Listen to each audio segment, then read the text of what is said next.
Thank you, Beverly. It's a pleasure to be here. I'll reiterate what Brent said, that the Provo area office could be talking about a number of things that we're working on, but I particularly like this one.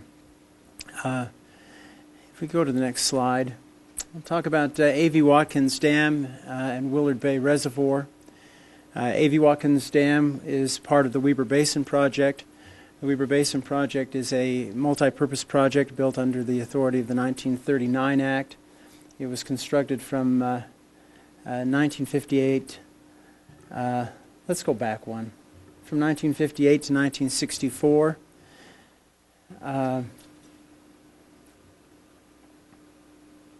We have a great partnership with the Weber Basin Water Conservancy District, who are our partners in operating and maintaining the Weber Basin Project. They're a forward-thinking and highly capable district, and I'm pleased to have Tage Flint, who's the general manager, and Mark Anderson, who's the assistant general manager, here today. It also makes it a little more difficult for me because they know more about this than I do. A.V. Watkins Dam is named after Senator Arthur V. Watkins, and local folklore says that the outline of the structure is a stylized profile of Senator Watkins. Okay, I may have just made that up. A.V. Watkins is interesting because it's a 14-mile-long structure that goes out into Great Salt Lake and actually impounds water at the tail of the project, and impounds that water before it enters the Great Salt Lake and is fouled by the saline water there. The reservoir, Willard Bay, is one of the most financially viable state parks in Utah, the state of Utah's catalog. And they operate that under an agreement with the Bureau of Reclamation. I've often wondered if we would build A.V. Watkins Dam today. The way we did this was that, if we could go to the next slide, we laid in a series of layers of material, displacing the unconsolidated sediments in the lake bed until, and we did this in a series of stages to allow for settlement. So, oddly enough, stage 3 follows stage 2. But stage 4 was quite a bit later. We did the stage 4 construction in 1989 to 1990. There was one station that over the years had settled 18 vertical feet, which is saying something when you've got a 36 vertical foot structure. If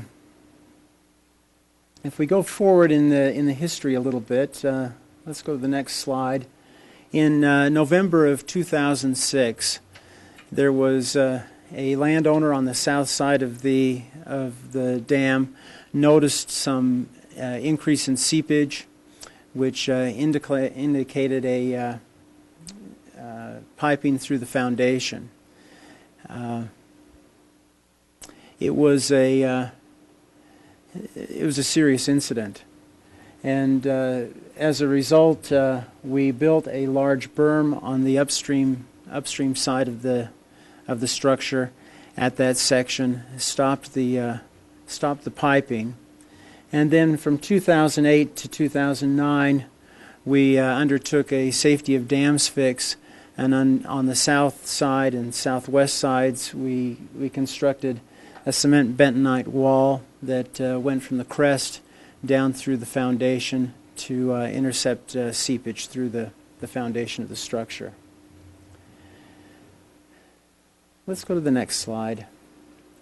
The thing that I wanted to focus on today is the toe drain and crest raise, and we probably should put those in the opposite order. A.V. Watkins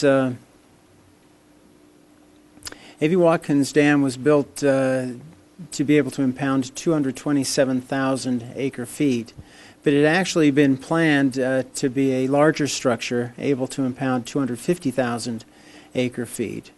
And we have within our water rights the ability to store an additional 20,000 acre feet at A.V. Watkins.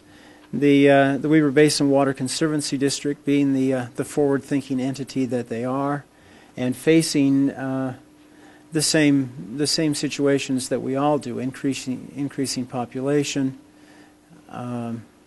drought conditions, climate change. Felt that it was an opportune time to look at a raise of the crest of the dam. They had proposed a raise of 5 vertical feet. That would have increased the capacity of the structure by 50,000 acre feet approximately. But that 5-foot raise creates some engineering problems and other issues. And so we've settled upon a 2-foot raise of the elevation of the structure. That will increase the capacity by 20,000 acre feet. That's within the water rights that we have. It also allows us to characterize this as firming up of the project water supply, giving us the opportunity to proceed under our operation and maintenance authority. That gives us quite a bit of flexibility in terms of construction. Now, as part of the 2-foot raise that is being planned, we also are in the process of constructing a tow drain.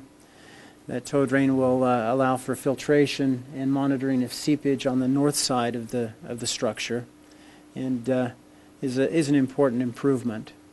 These we anticipate that in the spring of 2015 we'll begin the 2-foot raise on the structure, and that will be conducted by the Weber Basin Water Conservancy District under their Operation and Maintenance Authority. The thing I like about this project is that it's an opportunity for us, Reclamation, to partner with a good and capable Water Conservancy District to prepare for the future, which is what our job is. Mark and Tage, what did I miss? Okay. Thank you. I'll turn the time over to Reed Murray. He's the director of the Central Utah Project Completion Act office, an office where I worked for 6 years, and a good guy.